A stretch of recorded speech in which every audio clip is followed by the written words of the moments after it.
paz do Senhor Jesus esteja no nosso coração e permaneça agora e para todos sempre. Os que creem, digam amém, digam glória a Deus. Glória a Deus.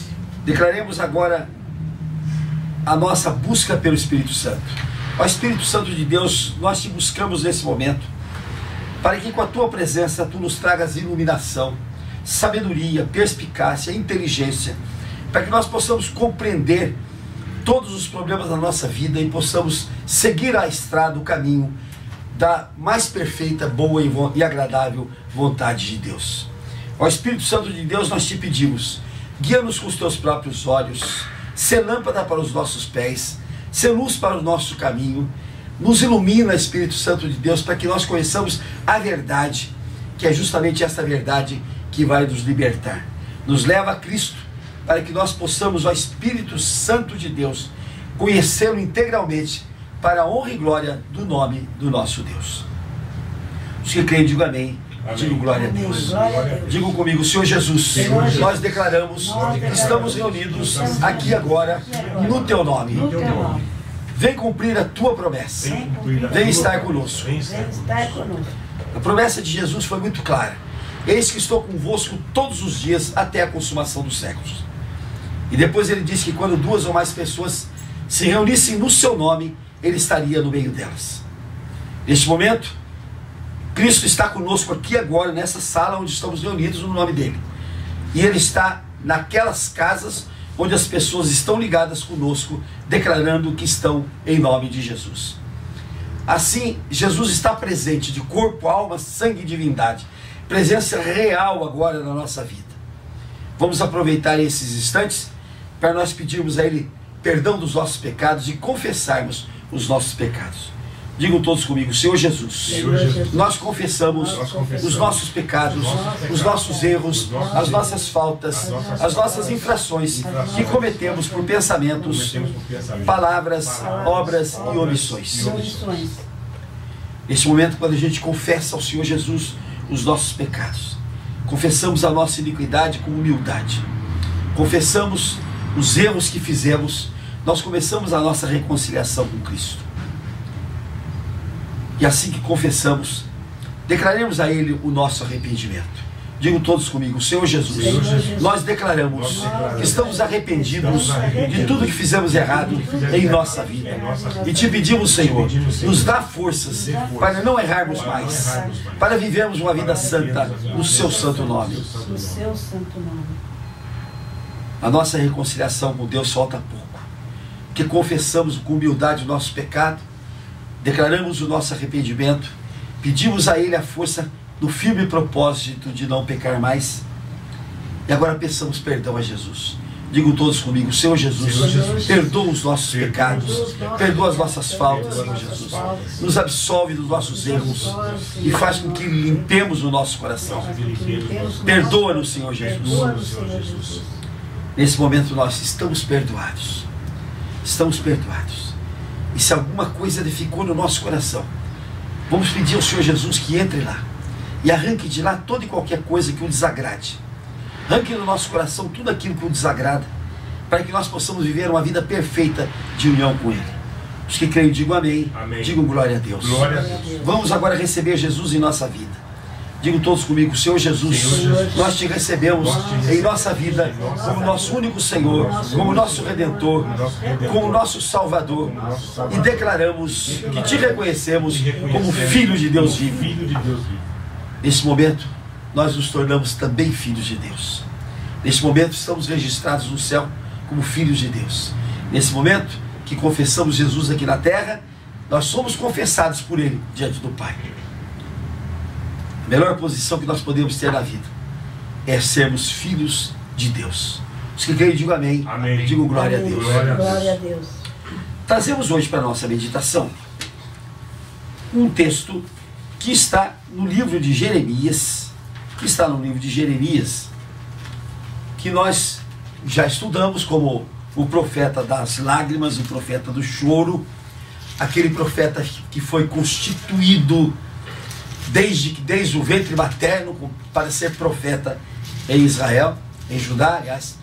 E nós vemos que ele tem uma previsão a respeito do pecado em Jerusalém, do pecado em Judá e do castigo que Deus iria trazer a este povo com o degredo na Babilônia.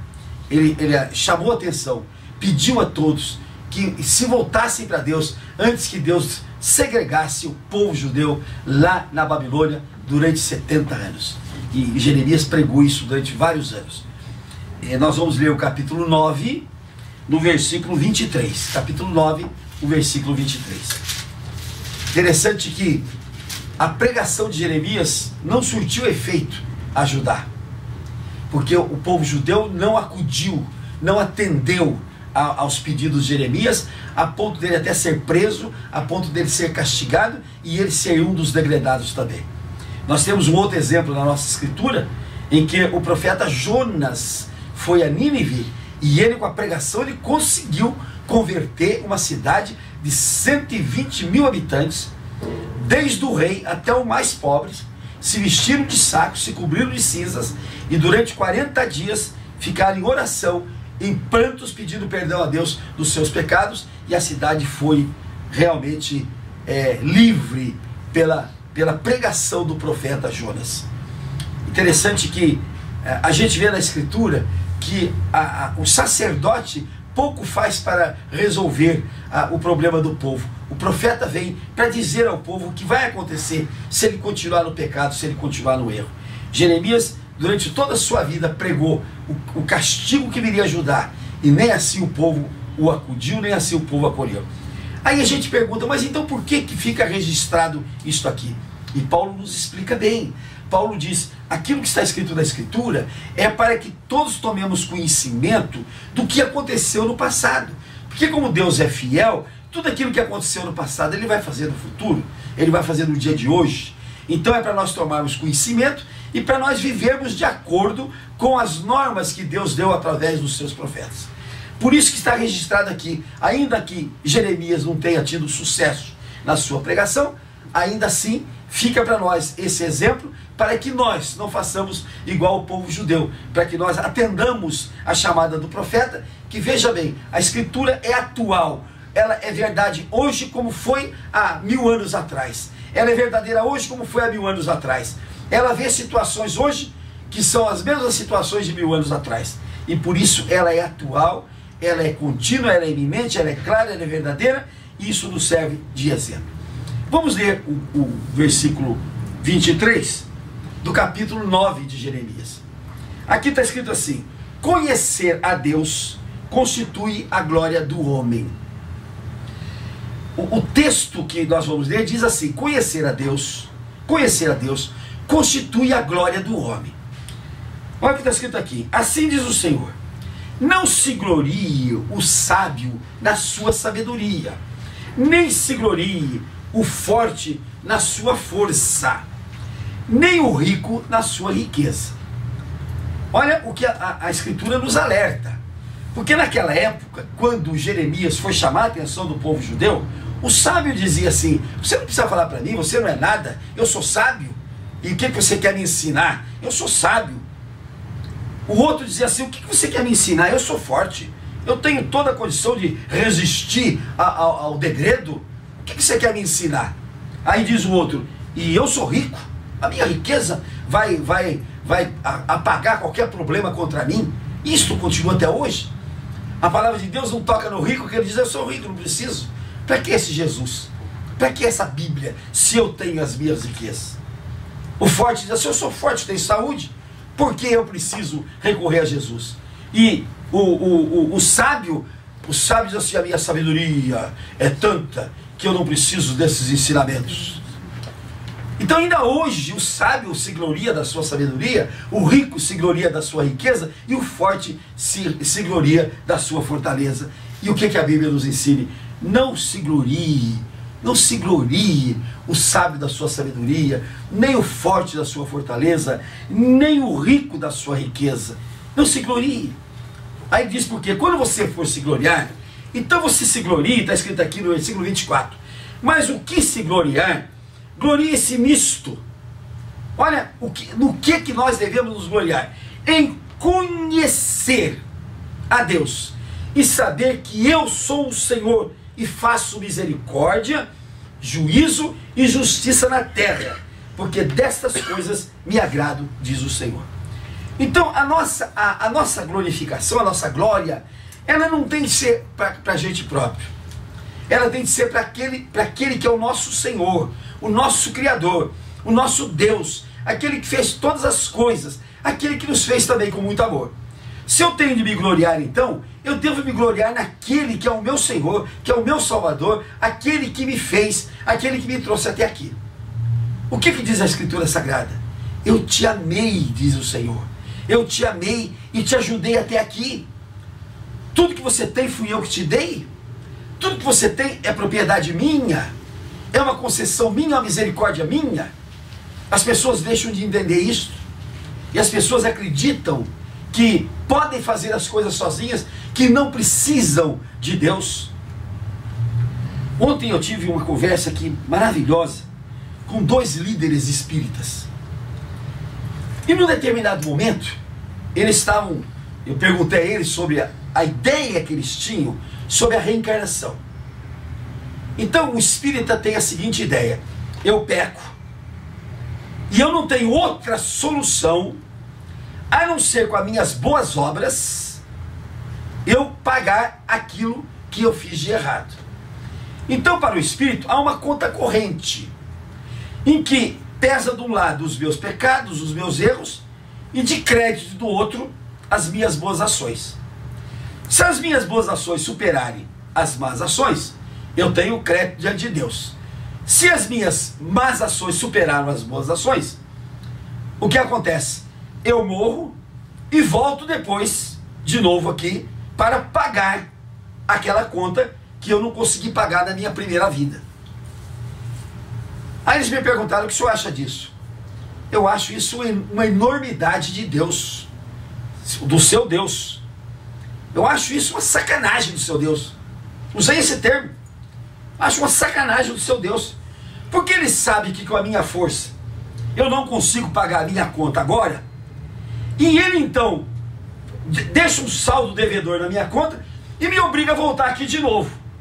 Na minha volta eu vou encontrar um mundo mais poluído, um mundo mais pervertido, um mundo mais desgraçado, onde eu vou ter maior dificuldade de viver e onde provavelmente eu vou fazer um monte de erro.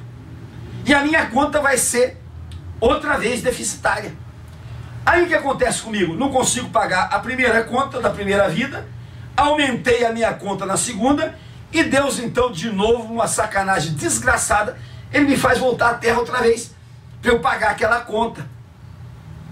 Para pagar aquela conta. Aí eu entro num mundo cada vez pior, cada vez mais pervertido, porque ele diz para mim: mas existe a evolução. Eu digo: não existe evolução da raça humana, existe uma involução, um deterioramento, uma degeneração. Então quando eu vier a terceira vez, eu vou encontrar um mundo desgraçado, levado à breca.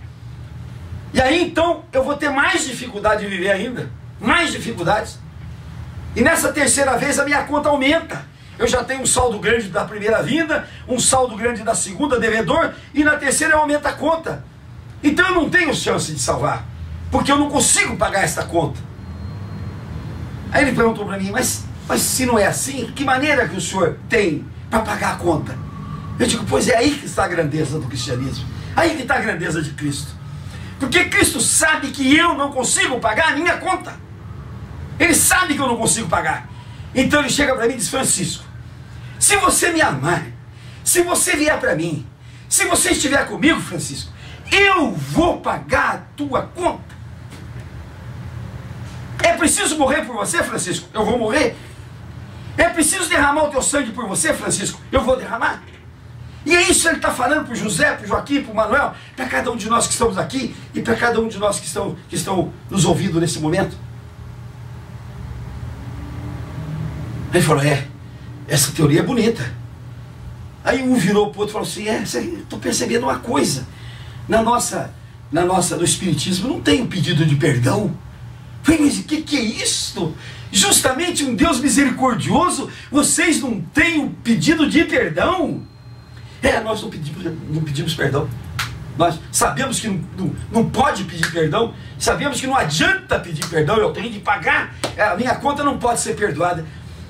Primeiro ponto, vocês então negam a misericórdia de Deus. Um olhou para o outro, sério. Vocês negam a misericórdia de Deus. O Deus de vocês não é misericordioso. Que a maior característica de Deus é a sua misericórdia, o seu amor por nós, a sua dedicação por nós. Vocês negam a misericórdia. E mais, se vocês querem pagar conta e não aceitam o perdão de Deus e não aceitam a Cristo como aquele que se imolou por nós, vocês negam a coisa mais importante de Jesus, que é a sua morte vicária, que é a sua morte no meu lugar, que é a sua morte por mim, que é o cumprimento do Antigo Testamento. Ontem eu recebi vários telefonemas de pessoas que diziam assim: nós escutamos a sua palavra cedo a respeito do cumprimento da lei por Jesus, e esta visão nós nunca tínhamos visto, nunca ninguém tinha falado isso, e eu vou repetir hoje aqui. Jesus veio para cumprir a lei. Ele disse: não vim para revogar a lei. E ele diz duas vezes: não vim para revogá-la, eu vim para cumpri-la. Aí a gente pergunta: mas no que Cristo cumpriu a lei? Aí ontem, na revelação que Deus me deu, eu passei para muita gente: olha o cumprimento da lei, como é que foi. O pecado era punido com a morte. O adultério era pecado, morte. O homossexualismo, pecado, morte. O roubo, pecado, morte. O assassinato, pecado, morte. Então a morte é que resolvia, é que pagava o pecado que era sido feito. O que Jesus fez? Inocente, nunca pecou, nunca errou. Ele diz: coloca, Pai, sobre minhas costas todos os pecados daqueles que vierem a mim. Joga em cima de mim todos os pecados e eu me torno pecador por eles. Eu me torno pecador por eles. O que era a lei antiga? O pecador tinha de ser morto. Então Jesus, que se tornou pecador em nosso lugar, teve a pena de morte. Morreu por causa dos nossos pecados que ele tomou para si. Tanto é que em um determinado momento Jesus grita: Pai, Pai, por que me abandonaste? Porque o pecado separa o homem de Deus. O pecado tira Deus da nossa presença. O pecado afasta Deus de nós. Quando Jesus estava na cruz cheio de pecado, ele sentiu a ausência do Pai, que o abandonava por causa do nosso pecado. Não por causa do Filho Jesus, mas por causa do nosso pecado. O Pai se afastava. E Jesus diz: Pai, Pai, por que me abandonaste, Pai? E por que o abandono do Pai? Que a gente não entende muitas vezes, porque tem coisas da Escritura que não são esclarecidas, que não são ditas. Quanta gente passa a vida inteira sem saber por que Jesus diz: Pai, Pai, por que me abandonaste? E quanta gente diz: mas que pai cruel abandonou Jesus à cruz? Quando você vai analisar a Escritura, você vai ver a Escritura, você vai ver a profundidade dela. A Escritura está dizendo isto: o pecador, ele se afasta de Deus, o pecador ele se distancia de Deus, o pecador sai da frente do Pai. E Jesus, que não era pecador, mas tomou o meu pecado, assumiu o meu pecado, assumiu o pecado de todos nós, ele se tornou pecador. E no se tornar pecador, ele se afastou do Pai, e por isso ele grita: Pai, Pai, Pai, por que me abandonaste? E no entregar a sua vida, ele cumpriu a pena de morte, que era para mim, para cada um de vocês, e para aqueles que estão me ouvindo agora. Gente, o cristianismo, o Cristo, é uma coisa tão maravilhosa, que quanto mais a gente se aprofunda nessa vida cristã, é que a gente vai vendo a grandeza, a grandiosidade do Pai, e a grandiosidade do Filho, que veio a esta terra para nos redimir, para nos salvar, e aquele a quem nós temos de reconhecer como nosso único Senhor e Salvador.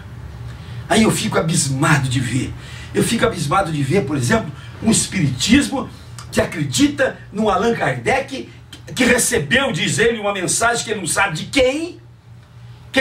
quem, né? E ele prega que Cristo morreu à toa, morreu de tontão, morreu de bobão, porque não adianta a morte dele. Prega que não precisa pedir perdão, porque não adianta pedir perdão. que o perdão não existe, não acredita na misericórdia de Deus, não acredita no sacrifício de Cristo, e prega uma vida de sacrifício, uma vida de angústia, uma vida de tristeza.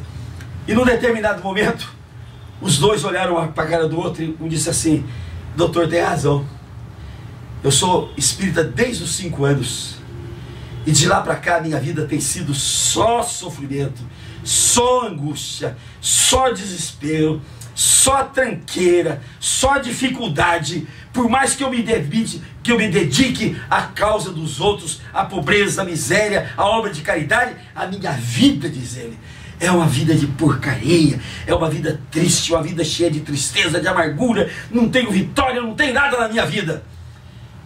Ele olhou para mim e disse: eu vejo o semblante do doutor Francisco de vitória.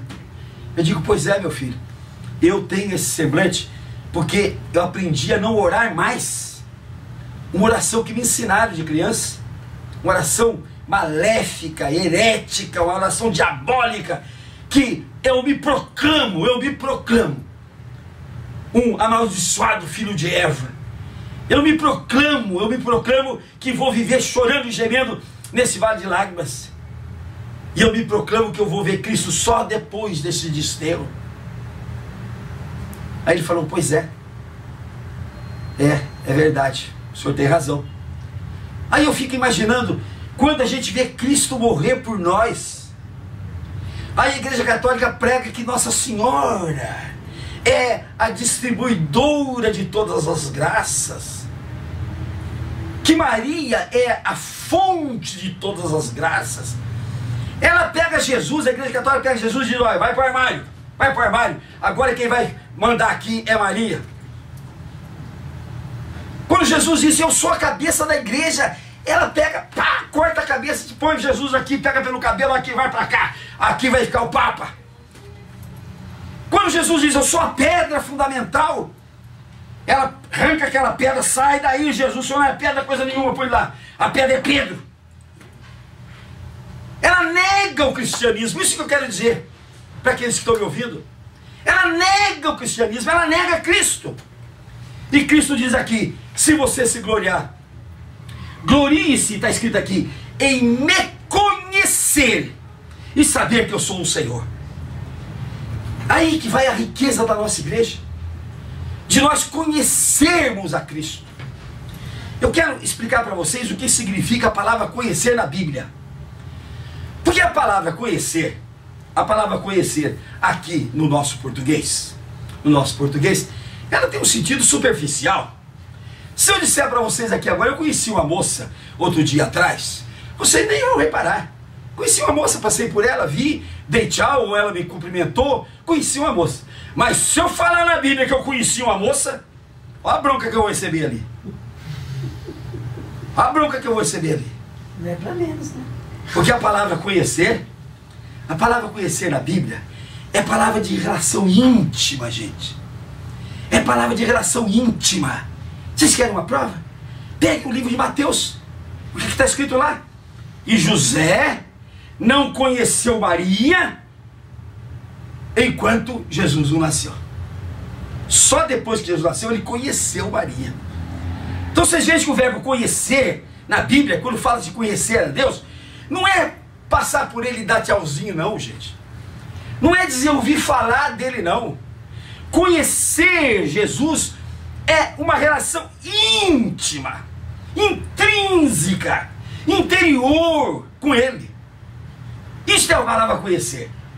Então o cristão que quer ser cristão, ele tem de conhecer Cristo, ou seja, conhecer Cristo é viver intimamente com ele. Nós temos a palavra conhecer aqui no Brasil e a palavra amigo, uma palavra de uma futilidade tremenda. Eu sou amigo do deputado fulano de tal. Qual é a amizade que ele tem com o deputado? O deputado da rua um dia, num comício, passou por ele e, como o deputado faz para todo mundo: bom dia, boa tarde, vote em mim, vote em mim, vote em mim.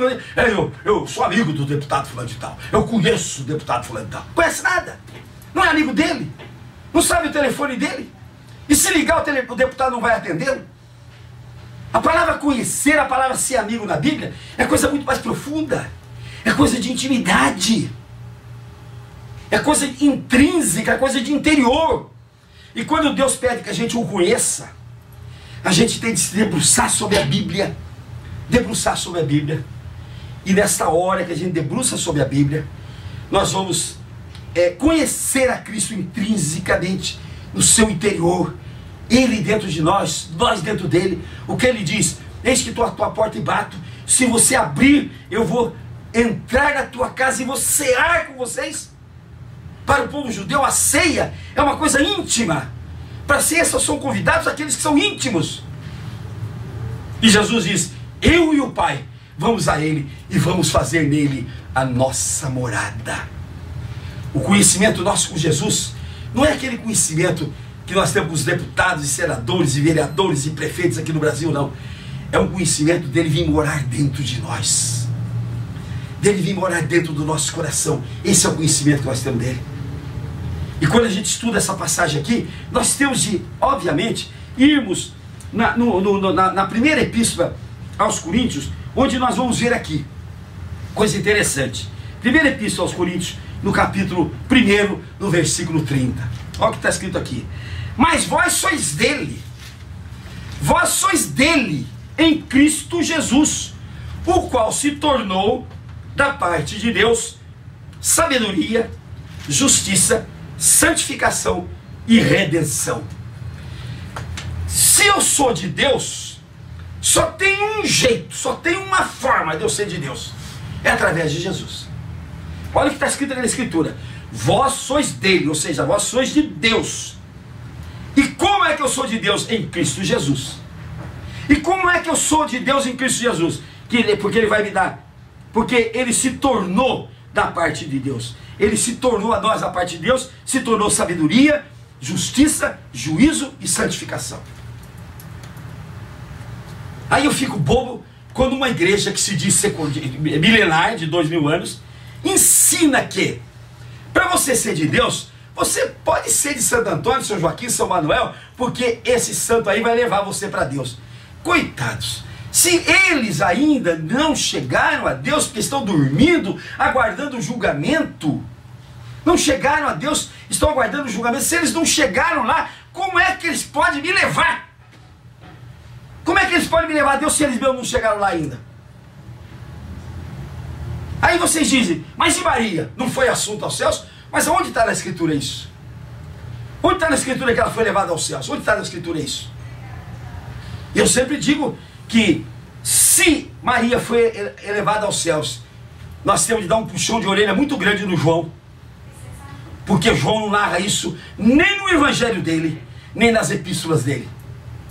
E ele escreveu um evangelho, escreveu 3 epístolas e escreveu o Apocalipse. E nenhuma delas ele fala que Maria foi levada aos céus. E se foi, tinha de ser a presença dele, porque ele ficou responsável por Maria. Ele recebeu Maria aos pés da cruz de Jesus, então ele acompanhou Maria até a sua morte. E se um dia Maria foi levada aos céus, era um ato que ele nunca, jamais ele podia negar para nós. Ele tinha de dizer: um dia eu estava em casa quando chegou um bando de anjos e cataram Maria e levaram para os céus. Ele tinha de ter escrito isso.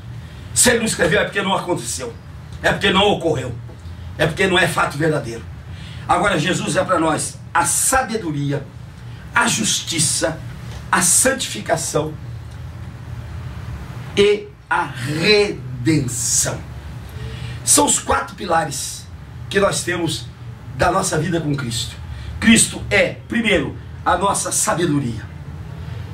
Se nós quisermos viver uma vida de sabedoria, se nós quisermos viver uma vida correta, uma vida dentro da lei de Deus, é através de Jesus, que é a nossa sabedoria. A justiça, se nós quisermos viver uma vida de justiça, é através das leis de Cristo. Se nós quisermos viver uma vida de santificação, é através de Cristo. E preste bem atenção: a santificação, que só vem através de Cristo, é tão necessária, porque está escrito em Hebreus 12, se nós formos lá em Hebreus 12, está escrito lá em Hebreus 12, 14, está escrito lá que sem santificação ninguém verá a Deus. Olha o que está escrito em Hebreus 12, versículo 14: segui a paz com todos e a santificação, sem a qual ninguém verá o Senhor. Ninguém vai ver a Deus, ninguém vai ver Jesus, se não for através de uma santificação. O pecado nos afasta de Deus, o pecado corta o nosso relacionamento com Deus, o pecado nos afasta de Deus. É só através da santificação que nós vamos chegar a Deus. Está escrito aqui na Epístola aos Hebreus, capítulo 12, versículo 14: sem santificação ninguém chegará a Deus. Agora é interessante que a gente vai olhar aqui uns ensinamentos que tem na Epístola aos Tessalonicenses. Coisa interessante. Os Tessalonicenses tem uma coisa interessante que diz assim, que a gente tem de se gloriar em Deus, porque que ninguém se gabe de si próprio, porque se nós tivermos de ser gloriados, temos de ser gloriados em Deus. Ou se nós tivermos de ser gloriados, é por aquilo que Deus emana de dentro de nós. Aquele homem que tem Deus no coração, aquela mulher que tem Deus no coração, ela anda emanando a graça de Deus, emanando a glória de Deus, emanando a força de Deus. E a glória não é dela e nem dele, a glória é de Deus que está dentro dela. Então, aos Tessalonicenses, Paulo diz, e com muito carinho, diz assim: vocês coloquem Jesus no coração, não se apartem dele, porque é só através da glória dele que vocês vão se gloriar neste mundo. Interessante que os Tessalonicenses eram da cidade de Tessalônica. Tessalônica é uma cidade da Grécia, uma cidade da antiga Macedônia, né? Ela foi uma cidade muito importante ali. E uma coisa mais interessante que nós temos aqui é que essa epístola, a primeira epístola aos Tessalonicenses, foi a primeira epístola que Paulo escreveu. Foi a primeira epístola que Paulo escreveu, foi esta primeira aos Tessalonicenses. E ele ficou tão entusiasmado com os Tessalonicenses que ele escreveu também a segunda, que foi a segunda epístola que ele escreveu na vida dele. Então, a primeira epístola que Paulo escreveu foi a primeira epístola aos Tessalonicenses. E a segunda epístola que ele escreveu foi a segunda epístola aos Tessalonicenses. Aí você pergunta, mas por que Paulo teria escrito aos Tessalonicenses? Sabe por quê? Porque Paulo foi lá junto com Silas, foi lá para pregar aos Tessalonicenses. E o que ele percebeu lá? Que os Tessalonicenses não tinham amor à leitura da Escritura. Os Tessalonicenses iam para a igreja, cantavam, oravam, escutavam a palavra de Deus, mas não tinha amor à leitura da Escritura. Isso preocupou muito Paulo. Preocupou muito Paulo porque na epístola, tanto numa como outra, ele fala, o tema principal das duas epístolas é a segunda vinda de Jesus. Ele diz: você tem de ler a Bíblia, você tem de ler a Bíblia para você estar preparados para se encontrar com Cristo na segunda vez.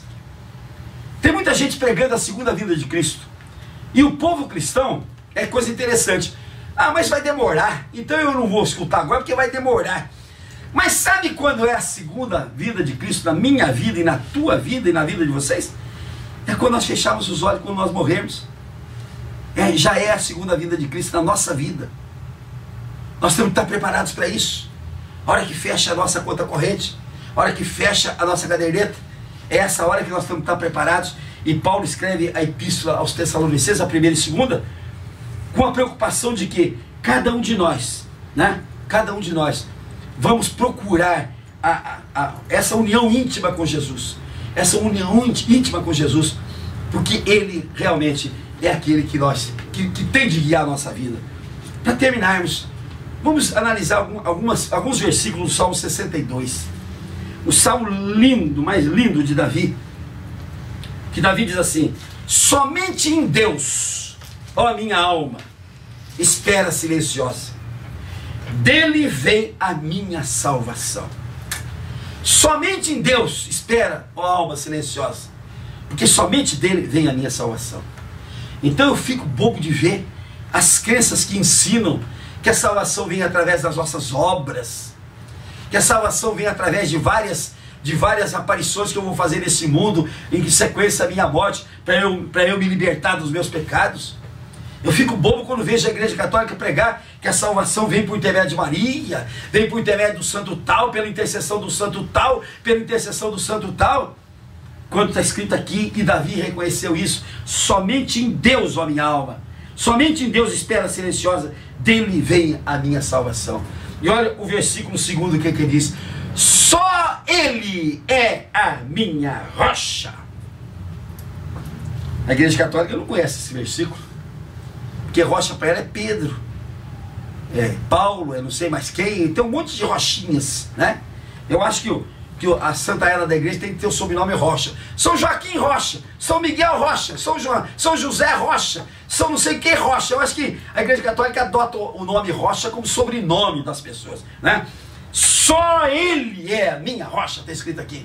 Só Ele é a minha rocha e a minha salvação, o meu refúgio, e eu não serei abalado quando eu crer nele.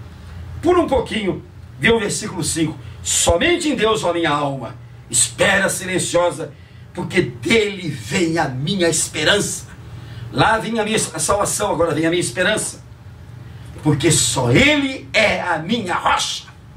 Só Ele é a minha rocha.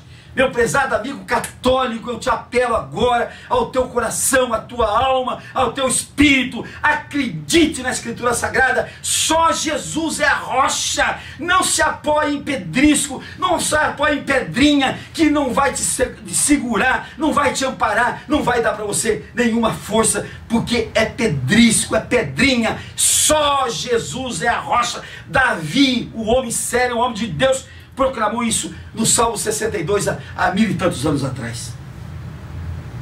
E no versículo 7 ele repete: porque só Ele é a minha rocha. Se nós quisermos ter uma vida bem firmada, como diz Jesus, aquela casa construída sobre a rocha. Ontem, naquela discussão aqui, meu filho também entrou na discussão e disse: pai, mas aonde fica o livre-arbítrio? Deus não deu para nós o livre-arbítrio? Deu. Só que ele diz assim: eis que te coloca a vida e a morte, o bem e o mal. Escolhe a vida, escolhe o bem. Agora você tem o livre-arbítrio para escolher a morte. Você tem o livre-arbítrio para escolher o mal. Deus diz assim: você pode construir a tua casa na beira da água, do brejo, e você pode construir a tua casa sobre a rocha. Ele te dá essa opção. Você constrói a sua casa onde você quiser. Você quer construir sobre a rocha, está aqui firme, está escrito: essa jamais será abalada. Agora aquela rocha, aquela casa que você constrói na areia, no brejo, ela vai ser levada pela correnteza. Então nós temos o livre-arbítrio, mas quando a gente escolhe mal, a gente se dá mal também depois. Quando a gente escolhe errado, a gente vai pagar o erro. Quando a gente escolhe errado, a gente vai ter o resultado errado na nossa vida. Então o livre-arbítrio que Deus colocou para a nossa liberdade é para que a gente escolha o bem, para que a gente escolha o caminho certo, para que a gente escolha plantar a nossa casa em cima da rocha, que nem vento, nem tempestade, nem enxurrada, nem nada vai abalar. Que Deus nos dê essa graça de nós entendermos o fundamento da nossa fé, entendemos a força de Jesus na nossa vida. Os que creem, digam amém. Amém. Digo glória a Deus. Glória a Deus. Vamos orar agora para que o Senhor Jesus nos dê esse entendimento. Ó Senhor Jesus, nós te pedimos o entendimento, para que coloquemos a nossa vida firmada, alicerçada sobre a rocha que és Tu. Que nós construamos toda a nossa vida, todo o nosso relacionamento, a nossa família, o nosso trabalho, o nosso serviço. Que nós construamos todo o nosso relacionamento humano, todo o nosso espírito nós construamos sobre a rocha que é Jesus. Nos dá essa força, Senhor Jesus. Nos dá esse entendimento. Nos dá o arbítrio correto de escolhermos o bem, de escolhermos a vida, e não de cairmos para a morte e cairmos para o mal. Nós te pedimos, ó Senhor Jesus, no Teu santo nome. Os que creem, digam amém. Amém. Digam glória a Deus. Glória a Deus. Vamos orar agora ao Pai Nosso. Pai nosso que estás no céu, santificado seja o Teu nome. Venha a nós o Teu reino. Seja feita a Tua vontade, assim na terra como nos céus. O pão nosso de cada dia nos dai hoje, e perdoa as nossas dívidas, assim como nós perdoamos aos nossos devedores. E não nos deixes cair em tentação, e nos livra, Senhor, de todo mal, porque Teu, Senhor, só Teu, é o poder, o reino, a honra e a glória para todos sempre. Amém. Vamos aplaudir o Senhor Jesus. Vamos nos ungir, porque a unção quebra o jugo.